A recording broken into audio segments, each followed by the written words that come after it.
this session. Um, Session's being recorded. Okay, fantastic. All right. So I'm going to continue with learning unit 3. The last collab I had, I covered central measures. So this session actually builds on that. So I'm hoping a lot of you or all of you are comfortable with central measures, because now we're going to use that to derive dispersion measures. Okay. So I think of someone else joining. Fantastic. I'm always happy to have more join. Okay, so let me start by explaining what exactly dispersion measures are. So just ignore all this data and this writing that you see here, right? I'm going to draw a bit, and then I'm going to erase it. So just like in the last session, I showed you what a distribution is. So basically, if you plot a histogram of something, and this could be any data, for example. This could be, for instance, the average spend at a specific mall throughout the year. Okay, so what happens is, I'm going to check if I got a message. Oh, thank you. That does help. I'm not sharing my screen. Thank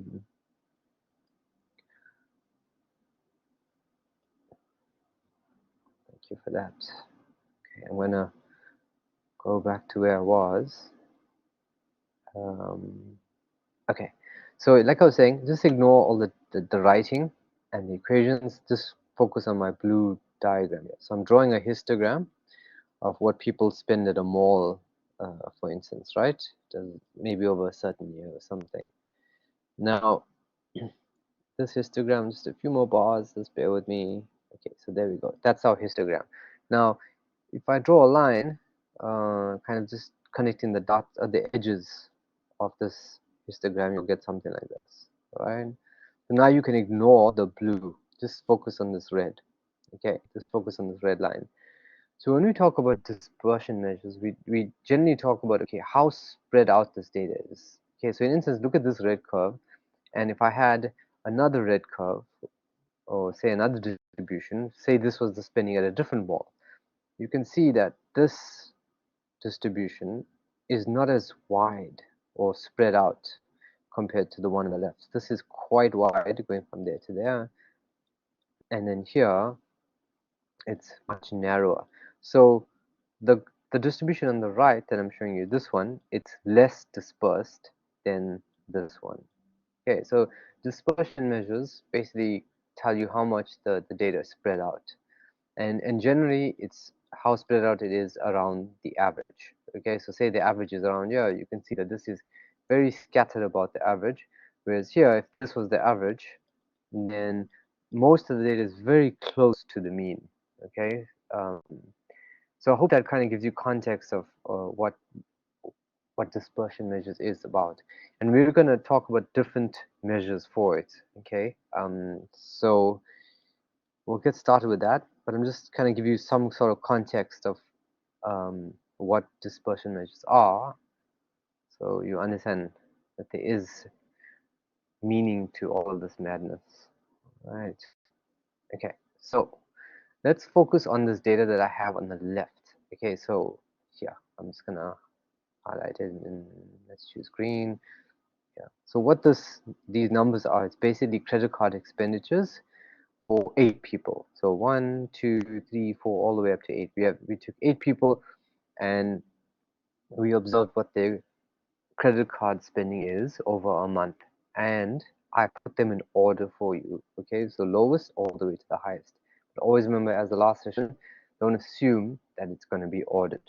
All right, so we've got these credit card spending, these numbers, and we're told, let's say the first question is, what is the first quartile? Okay, now what does that mean? Okay, so first quartile, remember the word quartile comes from the word quarter. So quarter is 25% or 1 over 4, right? So what it's telling you is, at what credit card value does 25% of these people spend less than? Okay, so what is this value such that 25% of the people in the sample spend less than that? Okay, that's what you're trying to work out. That's what the first quartile means. So the first step to work out the first quartile is to determine its position. All right. So when I say position, you want to know, looking at these 8 people, where about in this order could it be? So to work out the position for the first quartile, right?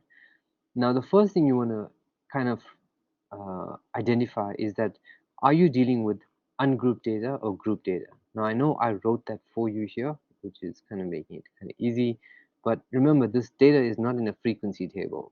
So you're working with ungrouped data. So the moment you know you're working with ungrouped data, always remember that to work out the position for anything, it's n plus 1, all right? And I'm going to put a bracket here, times whatever the percentile or quartile, etc. I'm just going to write, what can I note it with? I'm going to write P here, okay? All right, so let me explain what the P is. Now remember I said first quartile for this example. So first quartile means it's the 25th percentile. So that means 0.25 or 25%. So in other words, it'll be n plus 1, right, times 0.25. If I was talking about, let's say, the 30th percentile, then it would be n plus 1 times 0.3. I hope you're getting the hang of it. If I was talking about the 60th percentile, it would be 0.6, and so on and so on. Does that make sense, everyone? I just want to check that everyone's following and I haven't lost you. All good before I move on? When I'm talking about position? Okay. Thanks, Victor. All right, so let's go back to the first quartile. Okay, we're going to go back to the first quartile. All right, so the first quartile, it's going to be n plus 1 times 0.25. Now n, as in the last collab, right, it basically tells you how many data points do you have. And if you count the number of spending values you got here, like I said earlier, there's 8 people. So your n is 8. So I'm going to write that down. Okay, your n is 8. So if I plug the n into this value here, right, it's going to be 8 plus 1 times 0.25. And the brackets is very important. If you work that out, okay, if any of you can just work that out on your calculator, tell me what you get. I hope all of you got your calculator. So it's 9 times 0.25, which gives you, just give me a second, let me get my calculator out, which is right next to me. Someone put that value in the chat, fantastic. 2.25, fantastic, thank you. All right, so that value is 2.25. All right, so I'm gonna write that here. So that is the position. Okay, so we're not done working out the first quartile. 2.25. Right, that's just the position. So I'm gonna write here position, and we need to do something with this position. Now, using this position, the first thing you want to identify is what's the number in front of the decimal. Now, in this case, all right, it's 2. So what you do with this 2 is you look at your data, which you've ordered, and you look at which number is the second number, going from the smallest to the largest. So here's the first number, and here's the second number. So that second number is 3750. So what you're going to do is you're going to write 3750, that's the second number, right? Then you're going to write plus, right? Now this is where this decimal comes in, the second part of the number. You're going to write that decimal 0.25, okay, times the difference between the third, the number after the second number, which is this one and this one. So the difference between these two numbers, which is 4,200, and I'll explain what all of this means, minus 3750. Okay, so this is the second number, which is what you get from here, the number in front of the decimal. The 0.25 is here, from this decimal part here.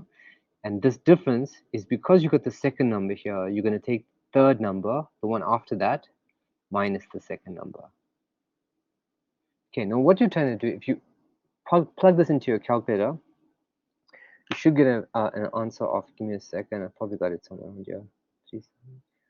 3885. You can work that out now as an exercise if you want. Confirm it. I'll write it down. It's 3885, and I'll explain what this means. 3885. Right. Now, what is this telling you? Okay, so remember the number you worked out was 2.25. That's the position.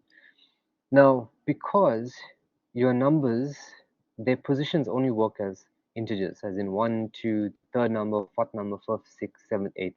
This is telling you it's the 2.25. I'm going to put a TH here, in a way, right? It's saying this is the position. If there was no decimal here, you would just be saying take the second number. If there was no decimal, if it was just 2, that's saying the second number is the first quartile. But you've got a 0.25, so it's saying it's not exactly the second number. It's somewhere between the second and the third number, right? So it's somewhere in between here, and it's about 0.25 further down the way between these two numbers.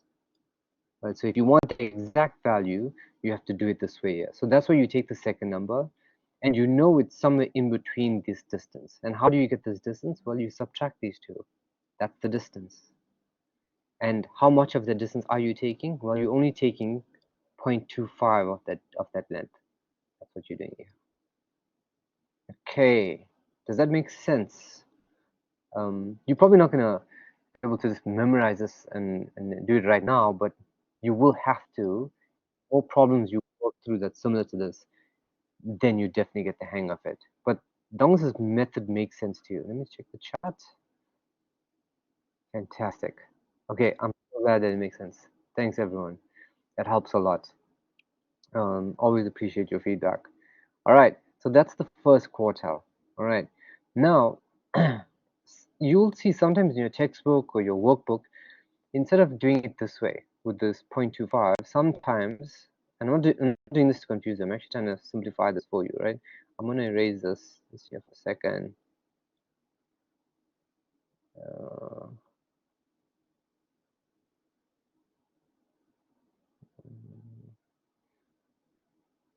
So for the first quartile, they have this formula here, which is n plus 1 over 4, right? Now that is the same thing what I told you of 0.25 times n plus 1. It's the same thing. But there's a reason why I prefer using this way. And I also prefer you to learn it this way. It's because this formula here works for any percentile, not even the quartiles. So like I showed you earlier, if I wanted the 30th quartile, then it would be n plus 1 times 0.3. If you wanted the 30th quartile. If to use this formula to work at for any percentile, it's not easy, okay? Because this 4 only pertains to quartiles. So that's why I prefer this method, all right? But I'll leave it up to you, but I recommend using this formula here. What I want you to remember is for ungrouped data, remember this, for ungrouped data, it's n plus 1. But for group data, which we'll do next, after this, for group data, it's n times 0.25 for grouped. Okay, for grouped, it's done without the plus 1. And the question you may ask is, okay, why? And the thing is, in most cases, this is actually acceptable for grouped or ungrouped. But this course, we opt to go this way. And to be honest, I prefer if it was consistent with for both, but it's not my call, right? But you just need to know this, okay? And you will be marked according to this, the way I'm showing it to you here. It's n times 0.3 if you were doing it with group. So just remember that for grouped, there's no plus 1, but for ungrouped, there is a plus 1. All right. Okay, so I'll do one more now for percentiles. Let's just say you were asked to work at the 70th percentile. Okay, so we're going to use the same formula to work at position first. All right, let's see. Okay, we're going to work at position. So say the question is, what is the 70th percentile? 70th percentile.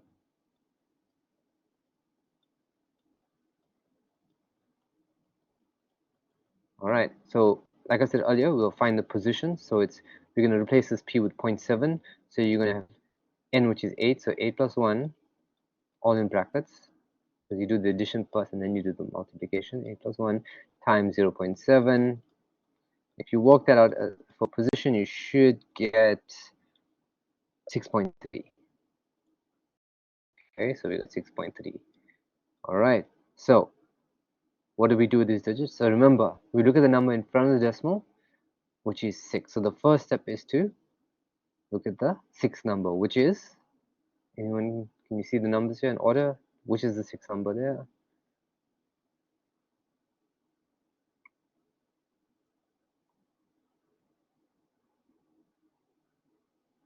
People, people sleep. Yes, yes. So we take the number in front of the decimal, which is 6. So we look at the 6th number, which is 4,800, right? So 1, 2, 3, 4, 5, 6, which is 4,800, right? The next step is to add this decimal part. So 0.3, which is the decimal part here, 3 times the difference between which two numbers. So remember, this is the 6th. So you would take the difference between the 7th and the 6th number, which is, so what should I have in this brackets? Which two numbers should I have here that I'm subtracting?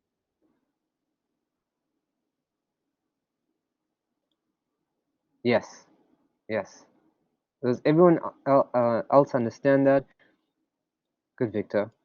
If anyone is not getting that, please let me know and I'll go over that again. And if you work this out, you should get an answer of 4920. Fantastic. Thanks, Caroline. Okay. Thank you, everyone. So everyone got that. Okay, so you know how to work with quartiles, you know how to work with percentiles. All right.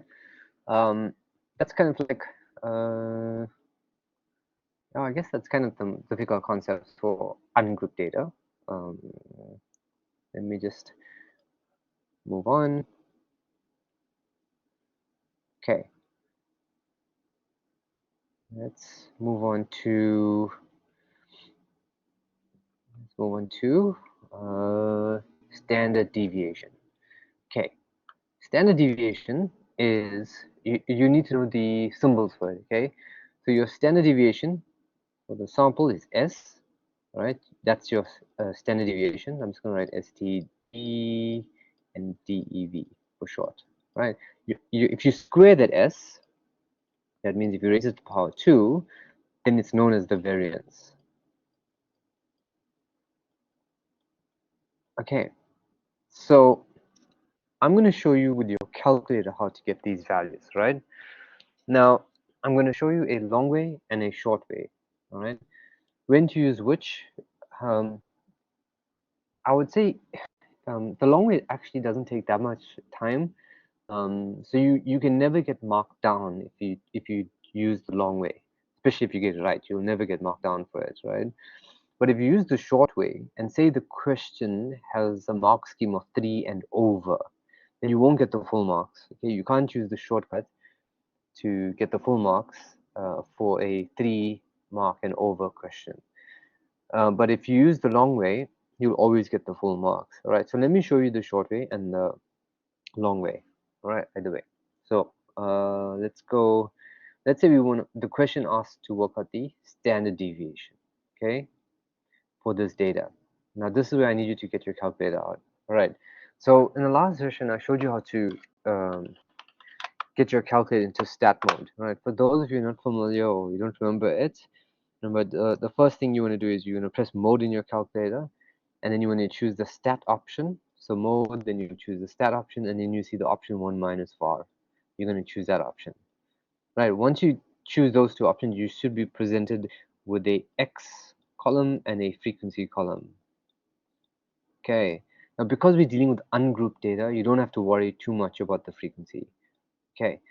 For your x values, you need to store all these values. So you're going to capture 3,200 in the first line in your calculator. In the next line, you're going to capture 3750, etc. So please do that now. So you can do this with me.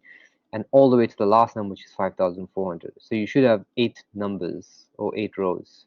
Okay, so if you can just do that, I'll give you, just give me a heads up in the chat once you've done, and then I'll move on. So please capture that data in your calculator.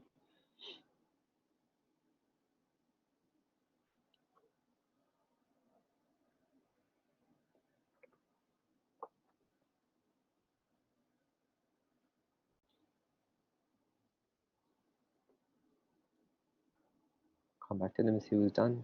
Okay, great. Victor.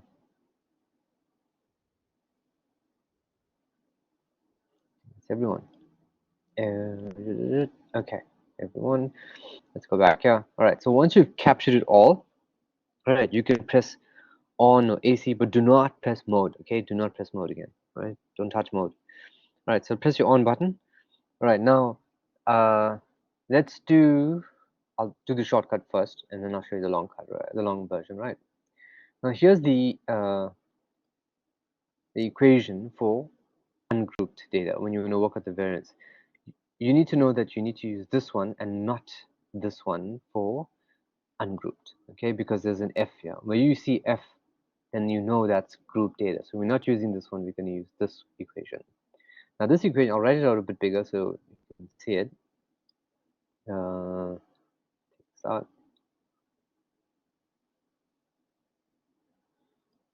All right, so the equation is S squared equals sum x squared minus n times x bar all squared over n minus 1. Right, so the shortcut, right? The shortcut is you're going to pull out, you're going to retrieve s from your calculator, and then all you need to do is square it. So to get s, you will press shift in your calculator, shift, the number 1, which has stat above it, and then you'll see options, I think 1 to 5 on your calculator. You're going to choose the option that says bar, and that my calculator is option 4. So you choose that option, and then you'll see one of the options being SX. This X is actually a subscript. So that's your S. That's your standard deviation. So if you choose that option, at SX, and then you press equals to, you should get 727.73. 2 decimal places, 0.73. Does everyone else get that? Or is it just me? Maybe I captured the wrong data. Can you just confirm that? 727.73. Yeah, it should be that. Let's check. Got it. Fantastic. All right. So that's the shortcut to get the standard deviation. So if you wanted the variance, all you need to do is on your calculator, remember you just need to square it to get the variance.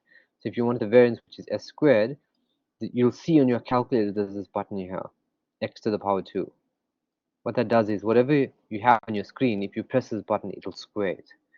If you press that button, if you press this button here, that'll give you the variance. So you press that, equals, and you get 529 something, 529, 598. I'm gonna erase this. Put no space. 598. 598. And remember, rule 2 decimal places, 0.21. All right. So this is the shortcut that I showed you. This is the shortcut method. If you see it for like 2 marks, use the shortcut method. But if you see 3 marks and more, then you're going to do it by the long method, which I'm going to show you now. All right. Okay. So let's do it by the long way. So the long way means actually using the equation that I've written down and showing the examiner that you know how to use that equation. So it's basically finding the values in this equation. So if you look at this numerator, I'm going to use a different color here just so highlight different things. We got the sum x squared, right? So what you're going to do in your calculator, you're going to retrieve that sum x squared value.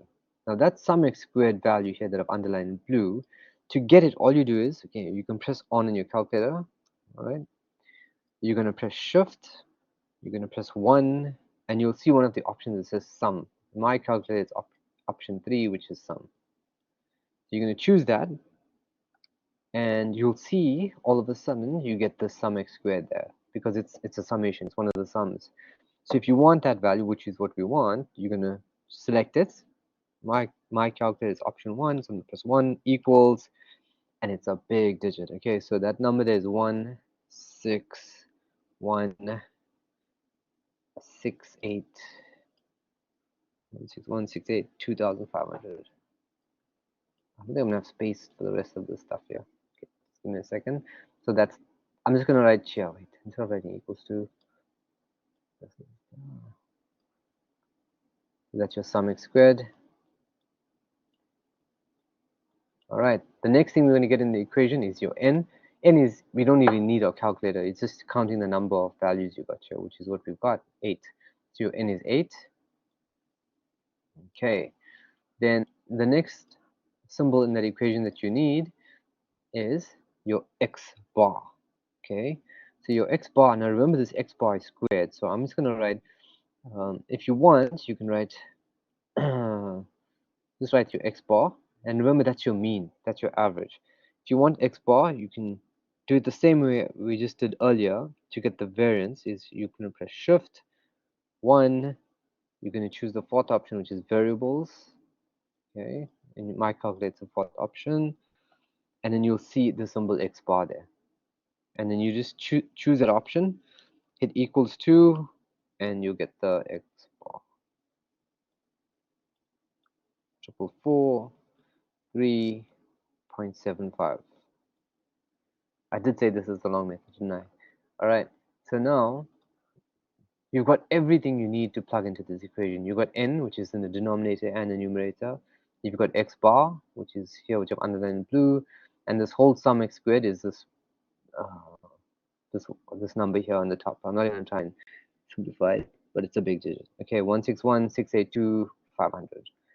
So all you need to do is plug all these values into the equation. All right, so you can just show the examiner that you're plugging it all into the equation.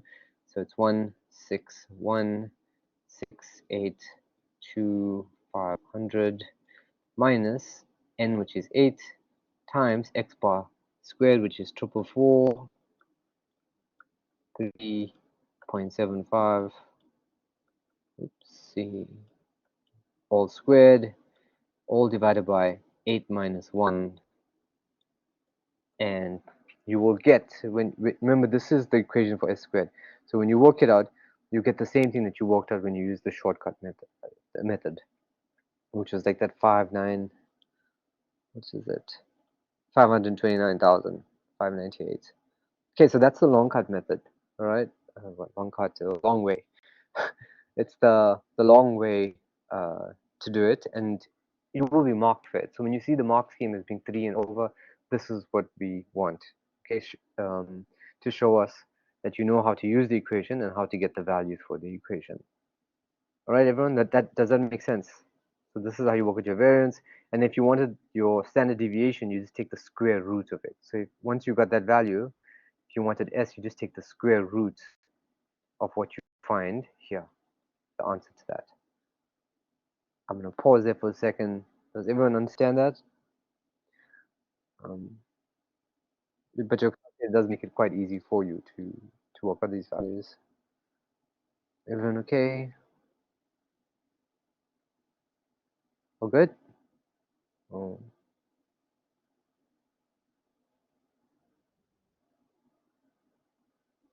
Okay. All right. Cool. Okay. Fantastic. So that is we were working with what you call this ungrouped data. All right. You will know how to work with the standard deviation. These other measures here, the CV, that's your coefficient of variation. It's basically once you get your standard deviation and your mean, then you can work all of these values out. Okay, just I've showed you how to work with the mean. Here it is here, and you know how to work with your standard deviation, which we did earlier, and it's just plugging it into this and working it out. All right. You also have your what you call measure of skewness, which is this SKP, all right? It's also plugging the values into this equation. So your standard deviation here is your S, which is what we did. And I showed you how to work with the mean. The median is what we did in the last session. So please, if you're not familiar with that, please watch that. And you can plug those into this equation. You use this value here to determine whether your distribution is skewed to the left or right. In other words, whether it's negatively skewed or positively skewed. Like what I discussed in the last session, if it's shaped like this, or if it's shaped like this. Okay, so basically whether it's positive or negative skewed. If you get a negative value, it's telling you that your distribution is negatively skewed, and if it's positive, it's positively skewed. What's the third option after variables? I'm just wondering. Let me see what the third option. Min max. Is that what you're talking about? Like that? Is that what you're seeing on your calculator? I've never really used it, but let me just check. No, it looks like it's just your minimum and your maximum value for your data. Let's try it, right? So it says min x. If you select that, yeah, it just gives you either your minimum or your maximum of your data. And that's handy if you wanted to actually work out the range of your data, because the range is basically your maximum minus your minimum, which is here. You can see it here. That's your range.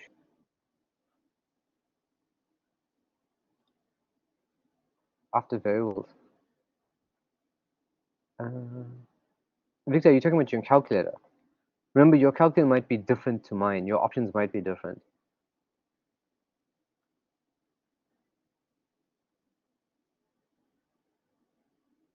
Okay, so I'm wondering, you see, if I press shift 1, right? Okay. If I press shift 1, I have number 4, which is var or variables, as you said, right? Okay, with you. And then the third option after that, there's a weird symbol there, and then an X next to it. I'm not. Yeah, I don't see those options on my calculator. Oh, you don't. Yeah. Because number 4 Sorry. is SX, which is standard deviation. Oh wait. You're saying after you select variables, option 4, Yes. then you presented with 4 options. Yes. All right. So you got option 1, which is n. Option 2, which is x bar. Yes. Right. Option 3, which is sigma x, and then option 4, which is sx.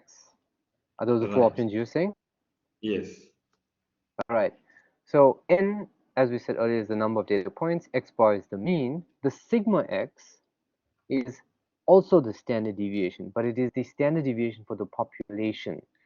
The standard deviation for the population is very similar to this equation, except the denominator is n and not n minus 1. Now, this sigma x, this population standard deviation, is for the population. It's not for a sample. So if you knew the entire population of, so say you knew what everyone spent on credit card spending for let's say whatever this is a month, etc. If you knew what everyone spent, then you would use sigma x. But here you've only taken a sample. You've only got 8 people. So that's why you have to use sx. So when it's a sample, you use sx.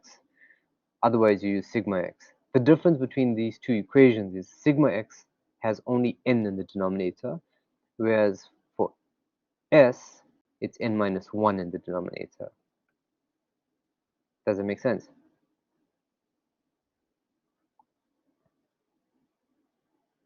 Perfect.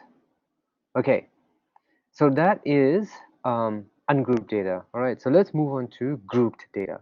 All right, so gonna erase all of this. Okay, so now you kind of understand the concept and the meaning behind these statistics, but now it's just a matter of calculating them when your data is grouped, right? And it's done in a slightly different way. And your calculator is going to do most of the work for you.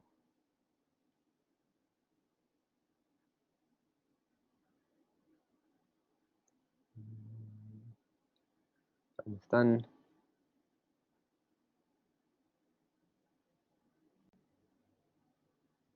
Okay, so I'm gonna use some data to explain it. So let's say we had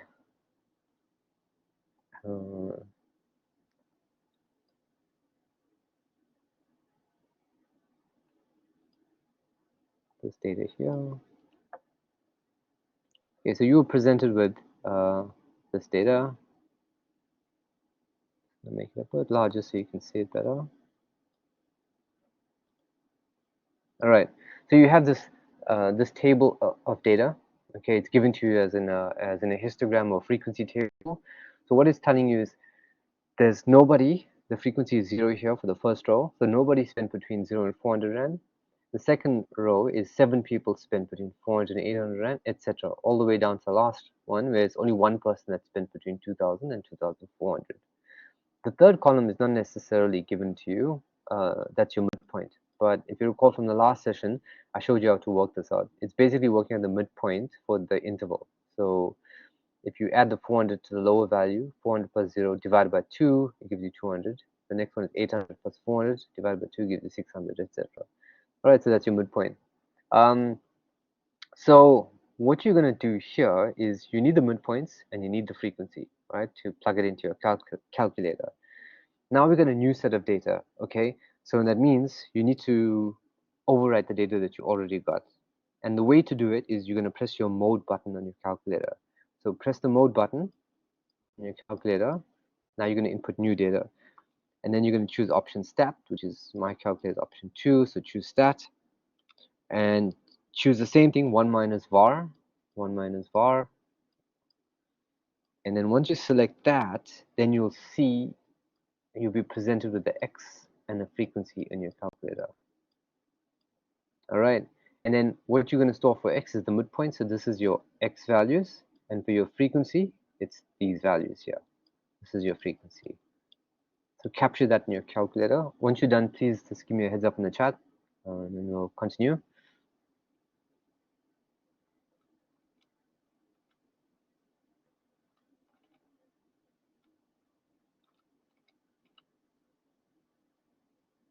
Okay, just remember that in your calculator, you got x first, then frequency. But here in this table, you got the frequency first and then the midpoint. So just don't mix them up, okay? Make sure you capture them in the correct column. You should have the first value here, 200, and the first value here is 0, etc. With the last value being 2200 and the last value being 1 here, okay?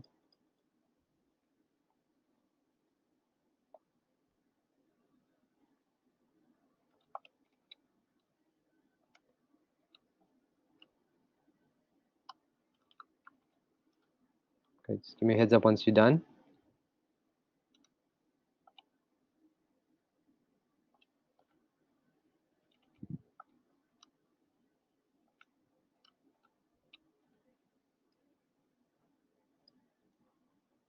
Fantastic.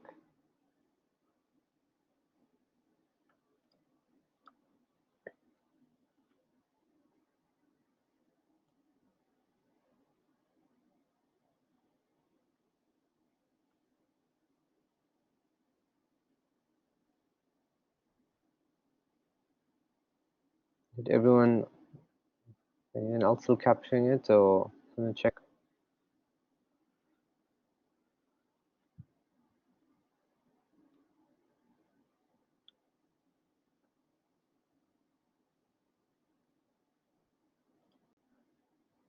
Everyone else all done? Can I just get one more heads up, acknowledgement that someone else is done with it? I'll go back to it. Yeah, fantastic. All right. Okay. So now let's work out the variance for group data. So that means let's work out the S squared value. All right. Now your calculator can do it for you very quickly as a shortcut. All right. So just like how you did it before, remember you're going to choose shift, you're going to press 1, and then you're going to choose the option bar. And I think everyone knows what to do from there. I'll just let you do it. Okay, I'm not going to tell you anymore. I want you to work out this S squared value. Tell me what you get and put it in the chat. I want the variance. And remember, I want S squared, not S.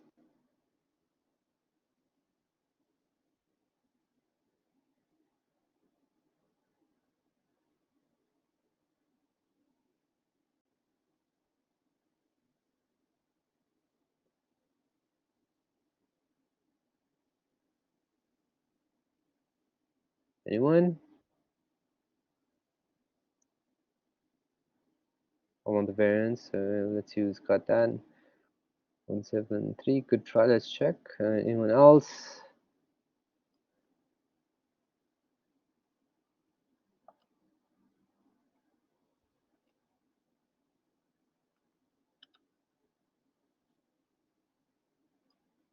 Fantastic, that's right. It's 173057. That's your variance. 173057. Okay, and we'll round to two decimal places, force of habit, which is a good habit to get into. All right, so that's your variance. Fantastic. If you wanted your standard deviation, all you need to do is take the square root of that, which is, it's quite simple. So I'm not going to invest too much time on that. But you got the hang of working this out using the shortcut. All right, now the long way, and this is when the marks are 3 and more, okay? If they wanted you to work out the variance using the long way, then you need to use this equation here, okay? The one that has f in it. So I'll write this equation out. This equation is s squared equals to sum f x squared minus n x bar all squared. Now that means it's just this x bar is squared, okay, just this part here, all over n minus 1. All right, now your n for this table, remember from the last lesson, it's the sum of the frequencies. But if you're not sure, all you need to do is press shift in your calculator. All right, press 1, and then where you got that var option, if you're not sure what n is, select that, and you'll see one of the symbols there is n. And if you choose that, you'll see that your frequency is 30. I'm sorry, not your frequency, your n is 30. So you've got the first value for this equation, which is n. I'm just going to use a different color here. Okay, so that's our n. All right. The next value we're going to get is this thing here. It's the sum fx squared. Now what you need to remember, okay, in your calculator, you're going to pull this symbol here from your calculator, sum x squared. But just know that for grouped data, this is actually the same as what I've underlined in green. This is the same thing as your fx squared for group data.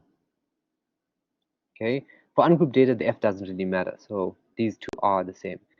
But remember that this sum x squared is the same thing as the sum fx squared for group data. So get this value here that I'm underlining in green. If you remember how I showed you earlier, you're going to choose instead of var, you're going to choose sum. And then you're going to look for this. Can you get that for me and tell me what you get? You can write it in the chat.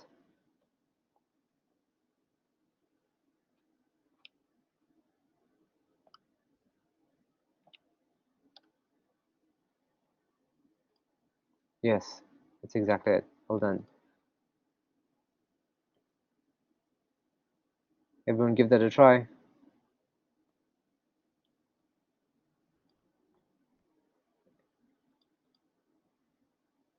If you do that, you'll get a value of 4088. And I think 4 zeros. 1, 2, 3, 4.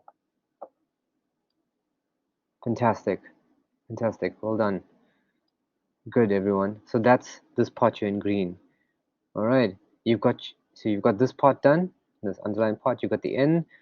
The only thing left to get is the x bar. But you know how to do that. You've done it in the last session.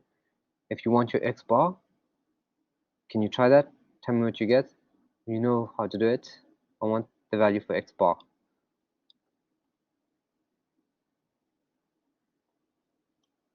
That's the mean.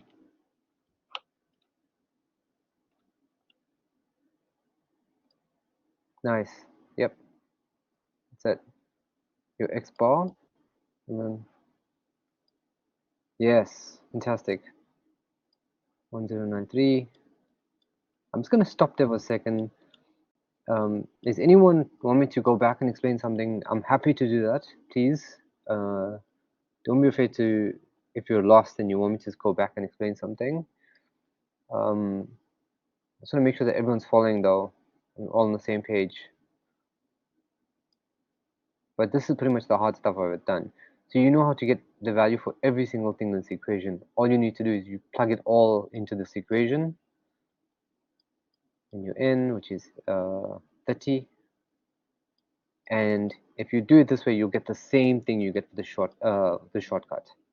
Okay, they must correspond. They should be the same thing. Or very close. So you should be off maybe by a few decimals, but other than that, it'll be very, very close. Does everyone understand that? So I showed you how to do it the long way and the short way. I'll pause it for a second. Are we all good?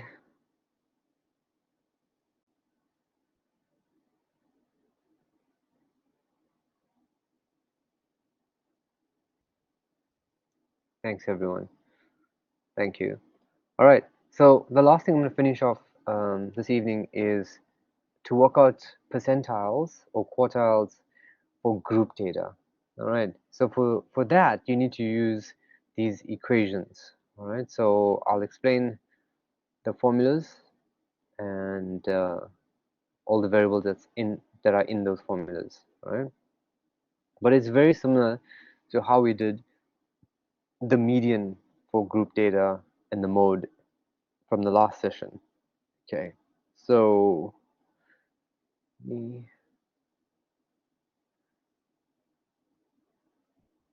just all right. So let's say we got this data here. Okay, so let's say the question asks us to work out what is the 80th percentile. So they want you to work out the 80th percentile given this group data. All right, so that's telling you, okay, what value, what spending, grocery spend value, whatever that value is, does 80% of the sample spend less than? So 80% of them spend less than this, spend less than, spend, oops, less than this value here. Okay, and that's what we're gonna find. To work that out, okay, what you need to do is you're gonna use this formula here. Okay, yeah. Now this formula here, all right. Now I'll explain what each of these symbols mean. So if you look at the first value in this formula, it's this I, capital I, with a subscript P. Okay. Now that basically means to first identify in which interval, all right, would the 80th percentile value be. So just like how we did for ungrouped data, the first thing you need to do is work out position, right? So position, now remember, if you can remember what I said just at the beginning, to work out the position for group data, it's n times whatever that percentile is. In our case, it's 80th, so it's 0.8, 0.8, 80th percentile, all right, or 80 over 100. And our n here is 30, okay? All right, so your n here is 30, so if you plug 80 into this times 0.8, all right, that'll give you 30 times 0.8, that'll give you 24. Okay, so that means that's the position. The position of the 80th percentile is the 24th position. So that means if you had 30 numbers, and if you arrange them from lowest to highest, with the lowest being here, all the way to the highest being here, so this is the 30th number, and this is the first number, then we want to know in which interval would the 24th number be. That's what we're getting from this position. So if you look at the frequency in each interval, right? Here you've got 0 people. In the second interval, you've got 7 people. So up, starting from the beginning all the way to here, you've so far got 7 people. When you go to the next one, you now have 21 people. That is 0 plus 7 plus 14, which is 21.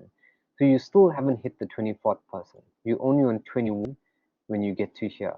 You're only on 21 here. Okay, you're only on 21 when you're here. But when you get to the next interval, up to 26 people. Can you see that?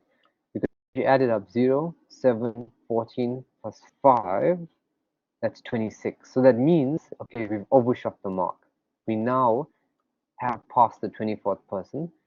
So we know the 24th person is not here, and when we get to here, we've overshot the mark. So the person has to be in this interval here, which I'm ticking, in the 1,200 to 1,600.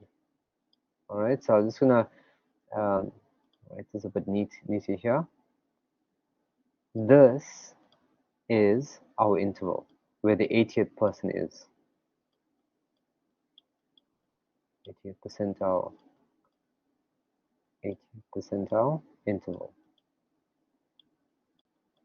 Does that make sense to everyone? Before we move on, it's very important you're able to identify the interval. Do you understand how I got to this interval? By working out the position of the 24th person and then trying to work out using the frequencies to determine which interval that 24th person would be. Does that make sense? How I determine that interval?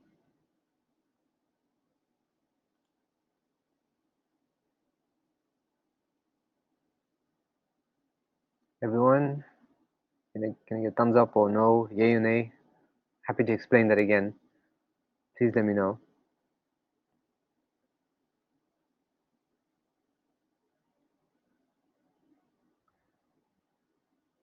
Thanks, Victor. Okay, no problem. Happy to do that. Okay, so for percentiles or quartiles, the first step you want to do is, I'm going to erase this, I'll start again, right?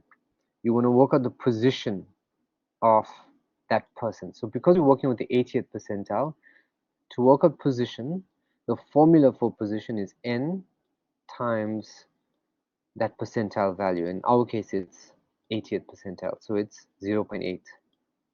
If it was the 20th percentile, it would be 0.2. If it was the 25th percentile, it would be 0.25, which is the same thing as the first quartile. All right, so it's n times that because we're dealing with group data.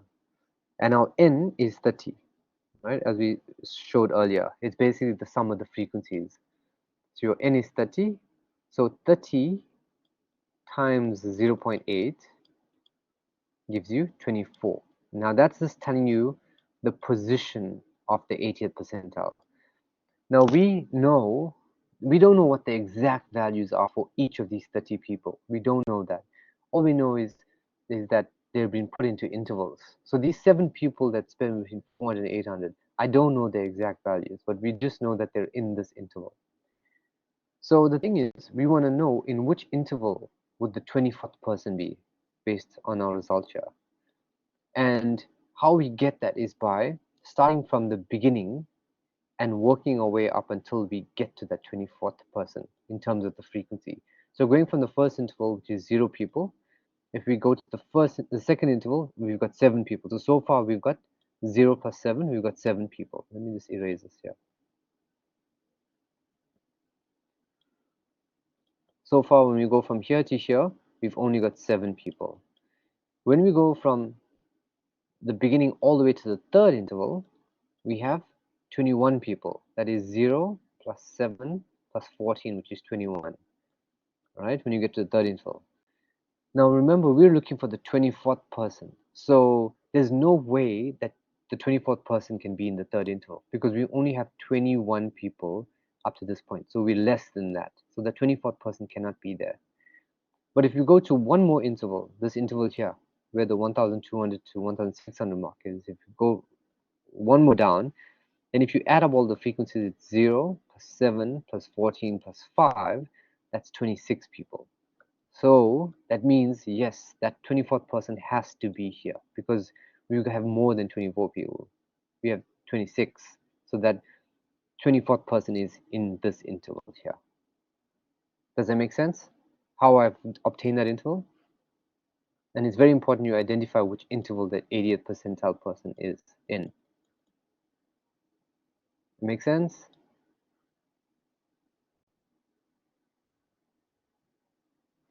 Perfect, perfect. All right. Now, once you know that interval, then all the values for this equation is dependent on that interval. This IP all right, is the lower limit of that interval. So remember, I'm going to change the color here so it draws to that interval. I'm going to put a red arrow here. This is the interval we're talking about. So what is the lower limit of that interval? And there it is here. The lower limit is 1200. Okay. This UP minus IP is basically the upper limit minus the lower limit. Or in other words, what is the class width? And if you look at the class width for each interval, it's the same, all right? It's 400. If you take the upper limit, which is 1.6, minus the lower limit, which is 1.2, you get 400. So that UP minus IP is, it's 400. It's, you get it by 1600 minus 1200, which is 400. And it's the same thing for this, what you see in this quartile formula here, which is C. The C, that's the same thing. It's the class width. That's the class width. And it's exactly the same thing of 400. All right. So we've got that. This P over 100, that's basically just saying, if we're dealing with the 80th percentile, that P over 100 is that percentile over 100. In other words, it's 80 over 100 in our case, because we're dealing with the 80th percentile. Your N, we know our N is 30, all right? We have that here. Okay, now this F of less than, this value here, I'm just going to separate that. So you got this F of less than is basically the cumulative frequency or the sum of the frequencies before this interval. Everything before. So there's our interval here. Everything before that, it's adding up all the frequencies before that. So it's the 14 plus 7 plus 0, which is 21. All right. And the last value for this equation is your FP. And that is the frequency of that interval. What is the frequency of our interval of interest, which is 5. And then you have everything you need to plug into this equation. You got all the values. If you plug that in, right, you can maybe just do it right now as an exercise. Here I've given you all the values. Plug it into this equation and tell me what value you get. So here's your IP, which is 1200. This UP minus IP is 400. Okay, there's it here. P over 100 is 80 over 100. Your N is 30. This F of less than here is 21. And then the denominator is 5. I'll tell you what you should get quickly. I'll go back there. Tell me what you get.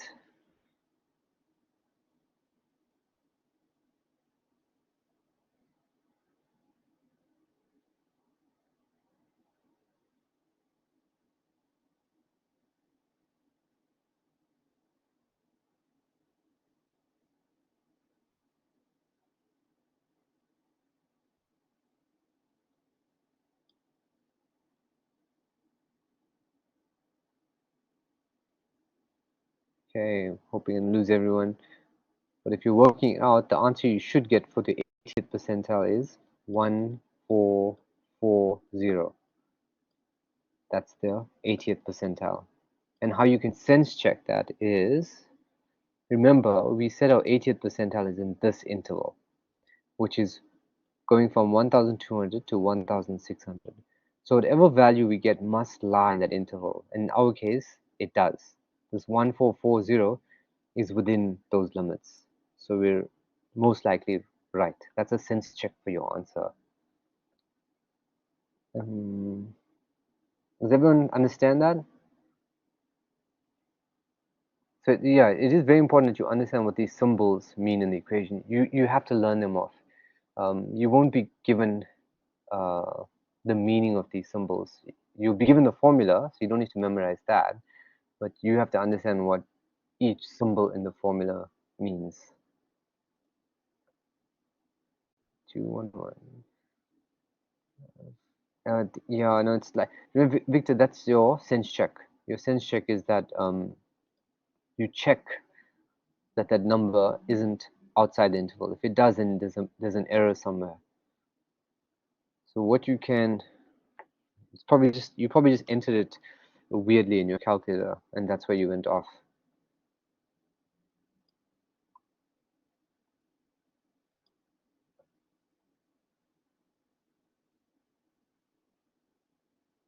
Okay, we'll do one more example. One more example, very, very similar, okay? Let's say we want to work out the first, okay, let's work out the third quartile for this one, okay? One more example, and we'll call it, okay, so we want to work out the third quartile, and all this.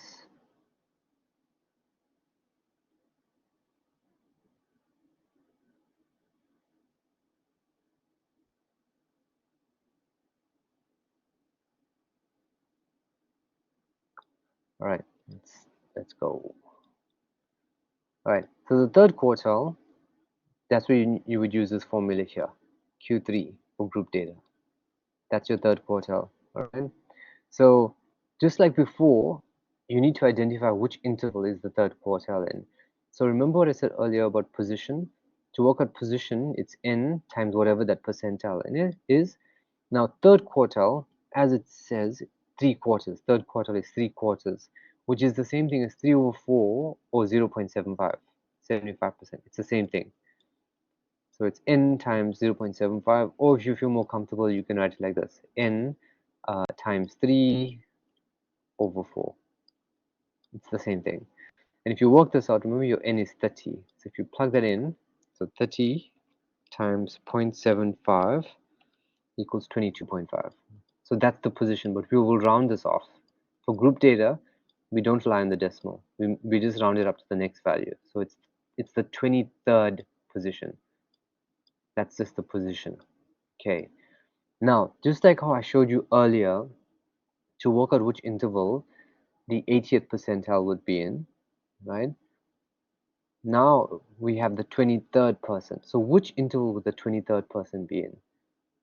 Okay, you can tell me, if is it in the first interval, the second, the third, the fourth, the fifth, or the sixth? I need you to give this a try. Doesn't matter if you get it wrong. I'd rather you try it, and if you get it wrong, that's where you actually learn. All right. So you're looking for the 23rd person. Which interval are they in? First, second, third, fourth, fifth, sixth. Can you just give me a number 1 to 6? Which interval would that person be in? And remember, use the frequency as your guideline. You keep adding up the frequencies until you determine whether you've overshot the mark. So we're looking for the 23rd person. Fourth. Hey, well done everyone. Fantastic. Very good. Yes, it is this interval. Excellent. Fantastic. I'm very, very happy to see that. And that is the, like, pretty much the hardest part. Like, if you get this interval wrong, everything goes wrong. So it's vitally important that you get the right interval. Very happy to see that. So why did you round it? Okay, Victor, we round it because we can't do anything with the decimal for group data because we don't know the exact values. The best we can do is make estimates. So we have to round it and say, okay, we need to make it the 23rd person. If it was ungrouped, we could use that decimal. Does that make sense? Okay, fantastic. All right, so we 23rd person. Okay, fantastic, everyone. So now that we know it's this interval, I'm going to leave this area so we know that we're always going to be talking about this interval. Now, in this equation, you got this thing here, this OQ3, but it's the very same thing what we had for the IP. It's just different. It's just funny notation. It's silly notation that's different, but just understand it's kind of the same principle. The first thing that we had to work out in this equation here was the lower limit of that interval, which is exactly what this OQ3 is. It's just saying what is the lower limit of the third quartile interval. And because we're in the same interval here as before, the 1200 is still the lower limit. So that OQ3 is 1200. Right, so we've got that first part down. All right, let's go on to the next now. Then the next part of this equation is C. So that C, maybe I'll write it big, I'm not sure if you can see it, but it's Q3 equals OQ3 plus C into 3N over 4 minus F. Let me erase some things out here just to make it neater for you. Done. Okay, there we go. F of less than, close square brackets, all over F Q3. All right, so we got OQ3 sorted out. The next part is the C here. And that's your class width, which we worked out earlier. It's basically how wide each interval is. And you can work it out by just taking the upper limit minus the lower limit, which gives you 400. All right. Then your n, we know our n, it's 30. Okay, there's a chair. So your n is 30. Okay. Now this whole f of less than, just like before, it's the cumulative frequency before our interval. So everything before this, we add up the frequencies. So it's 0 plus 7 plus 14. That is the f of less than. And that is 21. Okay, and then the last value we need for this equation is the denominator, fq3, which is just saying what is the frequency of our interval. And that is 5. The frequency of that interval is 5. So we have all the values to plug into this equation. If you plug that in, and you can give it a shot now as an exercise again. Yeah, it is good practice for your calculator. So if you try that, and you plug all those values in, you should get an answer of 1320. Oops. The answer should be 1320. So what happens is, some of you may find it more comfortable to use the fraction mode, right? Let me just use my 1320. That's what you should get. That's what your answer is, your Q3. So you'll notice that you can't really use the fraction mode if your calculator is on the stat mode.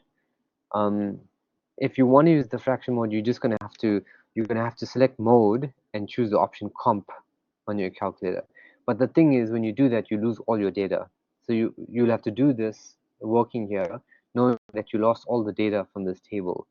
So it's up to you if you prefer using that better notation at the price of losing your data. I'll leave it to you to make that decision. But either way, you must be able to get this answer here using your calculator. Okay, that's important.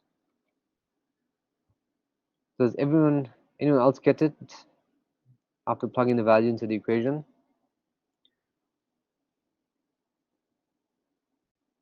If you're not, I really recommend practicing with your calculator. You can use this video to work towards these answers.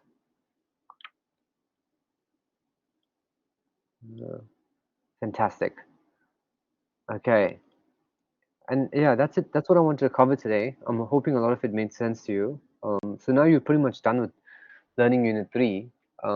You've done central measures, you've done dispersion measures, you've done it both for group data, for ungrouped data. You're actually ready to do all the ICE tasks, the remaining of the ICE tasks as well. So the sooner you could do it, the better. Yeah, and then the next time I see you, I'm going to move on to the next learning unit. But yeah, please make sure you understand this second work. The only way you'll get this is by working through more and more problems until you're very comfortable with it. And I can't emphasize enough how important it is to be proficient with your calculator using the stat mode and the normal computational mode. As you can see, it really is going to make your life easier, and you can do the computations faster if you can become proficient with the calculator. All right, I'll leave the floor open for if there's any questions. But from my side, that's about it. Will we get these formulas in the exam? Yes, Victor, I've actually made the formula sheet available. You can, just check the announcement. I did put a link there. It's under more resources. But If you're still not sure, check your formula sheet at the end of your workbook. Has pretty much all the formulas you're going to use all the way to your exam. So that's the kind of formula sheet you'll get. So you'll see all the formulas that I've listed here are there. So you're not expected to memorize it. You're just expected to understand how to use it and how to get the values for the symbols in the equation. You're welcome, everyone.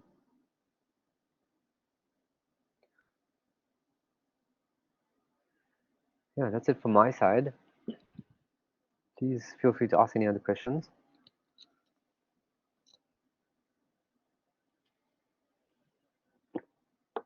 If there's nothing else, then have a wonderful long weekend and a good holiday. And we will chat soon. I'll make the recording available by tomorrow. Take care, everyone.